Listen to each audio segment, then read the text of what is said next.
Have you ever heard the expression, trust your gut? Listen to the inner voice. Trust your intuition. It's guiding you. Sure, I'm sure you've heard it like me countless times. I love it. And yet, how do you actually know you have evidence to actually trust your intuition? Is it wishful thinking?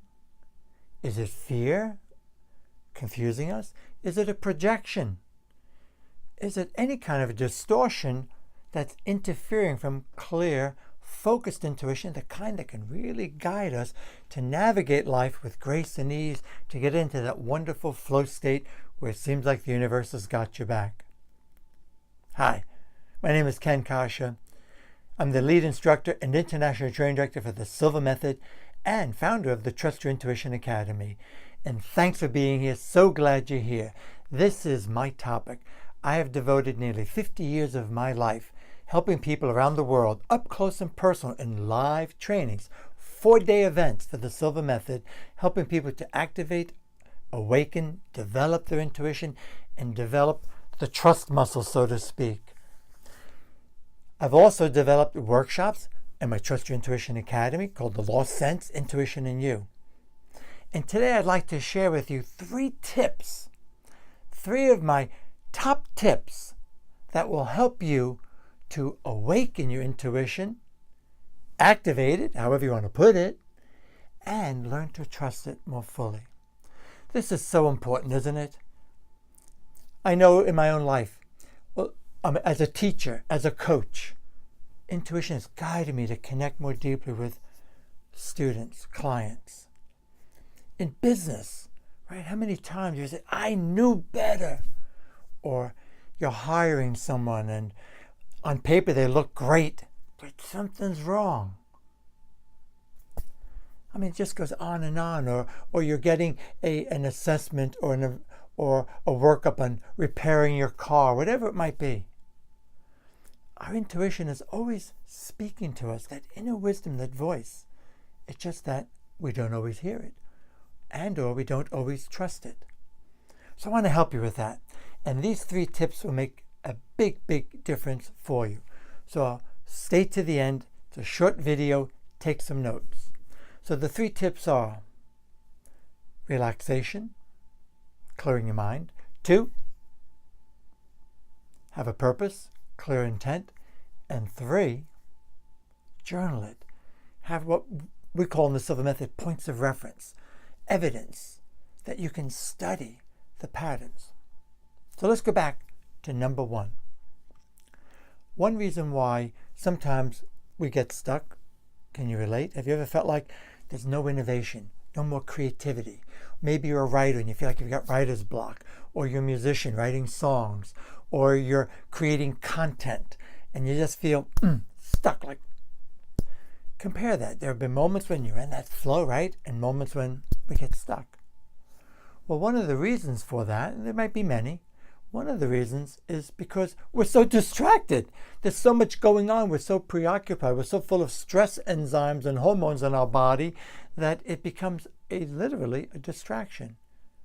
There's too much going on. There's too much noise in the environment, in our heads. So the obvious would be, go for a nature walk. Walk through the woods. One of my favorite things, I love to walk on the water, on the beach, or by the river, or in the woods. Anything where it's pretty much fairly quiet. And I find that some of my greatest insights have come when I do my workout, when I'm going for a walk, or walking on the beach. It's like going home. Or if you're a meditator, and I hope you are, it's one of the most important life skills you could have in any area of your life. And in your meditation, it's very common, even for people who aren't into intuition, don't necessarily believe it or think about. It's the most common thing, that intuition, that inner voice speaks to us when we're in the quiet of a meditative moment, or some introspection. Or maybe you're listening to some nice, easy music that's just like a lullaby. So anything that helps you to quiet your body, or you're getting a massage, therapeutic massage. Wow. Anything like that that helps to quiet the restlessness in our body and the restlessness in our mind, that monkey mind, will open up, if you will, a path, a clear channel for that voice to be heard. Because it can be a whisper, it can be so soft. So it's important it's quiet. Do this on a daily basis, however you do it, and you'll find you'll be more likely to activate it. Second, you want to have a purpose. It's important to move away from the ego of, look how psychic I am. Man, I really nailed that one. Or whatever it might be. And I know I'm exaggerating a bit. However, it's been my observation, when we do our intuition exercises in the Silva method immersion experience, we call it caseworking. Actually, we do hours, many hours, about up to 4 or 5 hours of actual practicing with feedback exercises with intuition, let alone we spend 3 other days awakening it, developing it. And one of the things that I noticed is even with all of that work, and even people who come from a background rich in training and they're really open to it, if they sit in the exercise with the attitude, can I do this? Or they become self-conscious that they almost want to show off to show how good they are, man, they bomb. It's performance anxiety, isn't it? They way off. And yet I find that when individuals say, I don't know if I can do this, but if I could actually solve a problem, if I could actually, and we're working with partners, for example, if I could actually help my partner get an idea to solve their problem, man, it's awesome what they get, how they tuned in. It's like, God, you know me like you've known me all my life.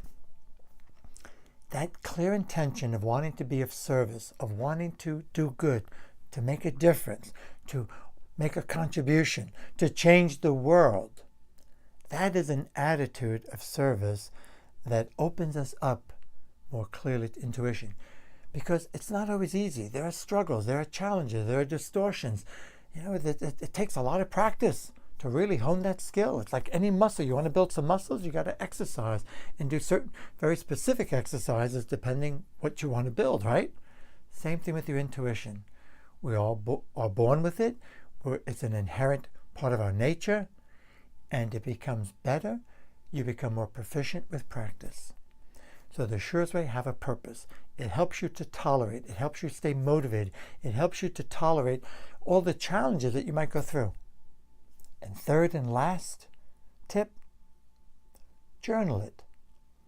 In Silva method, we call it points of reference, which basically means I want you to, write down when you nail it and you're on the money and you're feeling so good and appreciated, by the way, have that attitude of gratitude, write it down. What were the surrounding circumstances? Was it a feeling in your body? Was it a thought? Was it that inner voice, a whisper? Or was it just a sense of knowing? Was it something in your gut? Note it. Pay attention and note it. Write it out. Likewise, when you mess up, when you screw up, when you're way off base, note that also. Have a sense of humor about it and note it. Whatever the circumstances, spell it out. And when you do this often enough on a regular basis, eventually what emerges is a noticeable pattern. Patterns of thought, patterns of your own experience, and you want to embrace and honor what comes most natural. For example, I'm naturally kinesthetic. Some people are more visual. Some people are more auditory. So it depends. There's different ways that you might be feeling. Just note it. And as you recognize those patterns, you compare and contrast. And what you begin to recognize are, like I said, those emerging patterns.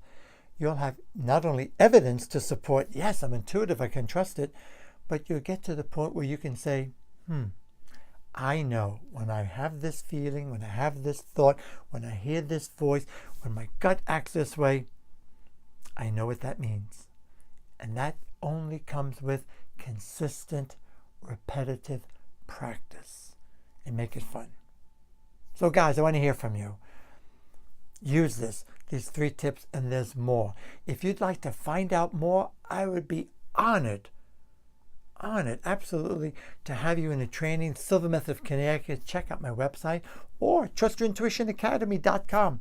I've got a beginner's type, small mini course called The Lost Sense, Intuition in You. And actually, I've got 3 training videos. They're from 20 to 30 minutes long, maybe too long, you might say, but their actual training will give you detailed information on how to develop and awaken your intuition. And I offer you these 3 videos as a way to introduce you to see if you'd be interested in the program. Whether you are or not, the videos are a must listen to if you're interested in awakening your intuition. Thanks so much for watching.